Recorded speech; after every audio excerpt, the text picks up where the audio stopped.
Today on Subrogation, we're going to talk about vicarious liability through the Respondeat Superior Doctrine. I'm your host, Kim Rathbone. A vicarious liability is indirect legal liability that one person has for another's actions that breach their duty of care. This is different than primary liability. Primary liability is where the individual owns the duty of care and then they breach it through their own actions. It's also different than joint liability. Joint liability is where you have multiple parties, each with their own duty of care, and they breach that in conjunction with each other. However, vicarious liability is where a party is completely innocent, but they are held legally responsible because of their relationship with another party who has a duty of care and breaches that duty of care. In those situations, an injured party can seek damages, not just from the party who owed the direct duty of care, but also to the party who is vicariously liable. And they can both be held up to the full amount. The purpose of vicarious liability is to first prevent tort conduct from recurring over time. 2, to give a greater assurance of compensation to the injured party. And 3, to ensure that those that are benefiting from that activity that gave rise to that injury also have responsibility for the damage. Vicarious liability is based on that special relationship between the third party who is vicariously liable and the first party who is primarily liable for their acts. And that relationship is one where the vicariously liable party benefits from the actions of the primarily liable party. The crucial factor as to whether that relationship arises to one that is vicariously liable is that there's enough control over either the results or the means to achieve the results that the vicariously liable third party has over the independent, directly responsible party. Vicarious liability exists in various types of relationships, but the most common is that of the employer and employee relationship. In terms of proving vicarious liability, first you have to prove the liability of the primary acting party, and then subsequently you prove the vicarious liability of the third party by virtue of their relationship.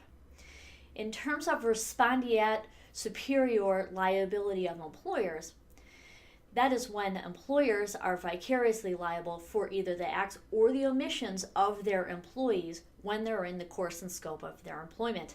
So the 2 factors that you have to prove is 1, that the person causing the injury was an employee of the employer, and 2, that the employee was acting within the course and scope of their employment when the tortious conduct occurred. In order to determine whether the course and scope of employment applies, there are several factors that are explored. 1 is the intent of the employee, the nature, time, and place of the employee conduct, the type of work the employee was hired to do, the incidental acts the employer should reasonably expect to occur, the amount of freedom the employee is normally allowed, and the amount of time that's consumed in the personal activity. So here's some examples of situations where vicarious liability is often explored.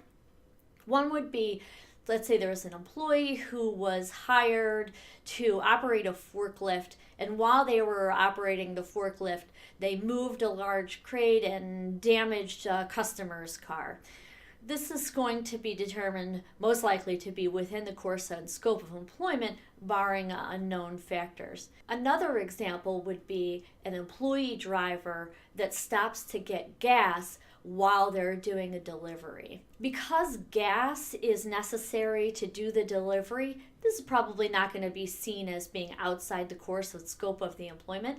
That's what's called a detour. So a detour is an activity that is brief.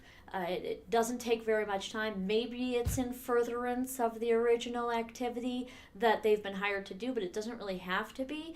The big thing is that it's something that an employer would reasonably expect to occur while being in the course and scope of the employment traditionally. So a different detour that isn't quite as related to getting gas on the delivery is, let's say an employee stops to grab money out of an ATM. Now, that's not necessarily related to the job that they were doing in terms of the delivery, but I would say it's most likely just going to be called a detour, even though it's not necessary, and would still be held to be within the course and scope of the employment because of how brief the activity was. Say that employee driver stops at a bar to have an alcoholic drink, that's not going to be held to be in the course and scope of the employment. What that would be called is frolic. So a detour will generally be held to be within the course and scope of employment, but a frolic will be held to be outside the course and scope of employment. And if it's outside the course and scope of employment, there's no vicarious liability, and you can't hold the employer to be liable under those circumstances. But how about an example that isn't as unreasonable as stopping to get a drink while you're on the job? Let's say it's a parent that is also a delivery person, and they realize that their child forgot their recorder at home. So while they're in the middle of the delivery, they stop at home, they grab the recorder, they bring it to school to give to the child so that they can have their music class while making that delivery. That's most likely going to be called a frolic as well, and would be outside the course and scope of employment, largely because of the amount of time that it took, and it was a very obviously personal activity that didn't need to happen. It could have been done, really should have been done, while not on the clock. So if something happens like a car accident while that person is going to get the recorder, the employer is going to be able to argue that that was outside the course and scope of the employment, and you will most likely not be able to recover from the employer under those circumstances. Other acts that are considered to be outside of the course and scope of employment, illegal acts. There are some circumstances, very few, where an employer would be held to be liable for an employee's illegal acts, but for the most part, you're generally going to be presumed to not be liable if you're an employer and your employee completes an illegal act that then causes damage. The other circumstance is one where the employee isn't really a traditional employee, it's more of an independent contractor situation. And independent contractor liability is analyzed in a completely different way.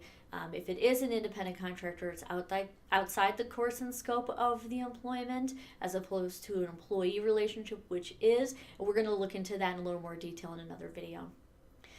In terms of liability, the employee still remains jointly liable in the situation where there's Respondeat Superior and both parties can be held accountable. However, if you're in a court situation, if only the employee is sued, the employee would then have the ability to seek indemnification back from the employer as long as they're inside the course and scope of that employment, which is when they can get the employer to pay them back for any money that they have to incur in the result, or they could bring them into that lawsuit as well. However, if it's only the employer that is pursued in the lawsuit, the employer is not going to be able to bring the employee into the lawsuit to seek indemnification. They will be able to try to avoid liability by claiming that the conduct of the employee is outside the scope and course of employment, but generally they're not going to be able to seek any indemnification under those circumstances. Please feel free to check out other videos that we have and subscribe to our channel. Thanks for joining us. I'm Kim Rathbone. That's the long and short of it.